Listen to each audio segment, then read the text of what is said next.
Mana bu matka ko'ryapsiz, mana bu esa ko'ryapsizmi, tashqariga mana bunaqa chiqib ketayotgan go'sht ko'ryapsizmi?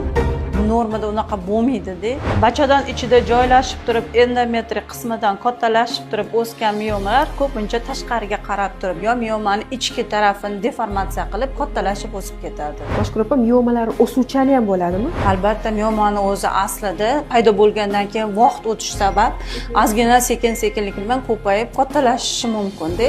Yaxshi sifatli o'sma hisoblanadi. O'z vaqtida davo olinmasa, yomon sifatliga ham o'tib ketishi mumkin yoki bo'lmasa hajm jihatdan kattalashib ketishi mumkin. Bu tuxumdon kistasi. Agar bu tuxumdon kistasini o'z vaqtida muolaja olib davolanmasa, natijada bu tuxumdon kistasi yorilib, ayolga hayotiga xavf solishi mumkin. Biz sizga hozir kista va miomani qanchalik xavfli ekanligini tushuntirishga harakat qildik. Demak, xulosa qilish o'zingizdan, vaqtni boy bermang.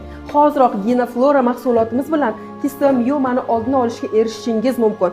Demak, 40 ta svechamiz sizdagi 40 kun ichida kista va miomani butunlay bartaraf etishga yordam beradi. Xavfli bo'lgan kista va miomadan vaqtida qutulmoqchi bo'lsangiz, hoziroq bizga raqamingizni qoldiring. Mahsulotimiz faqatgina ayollar uchun, qizlarga umuman taqiqlanadi.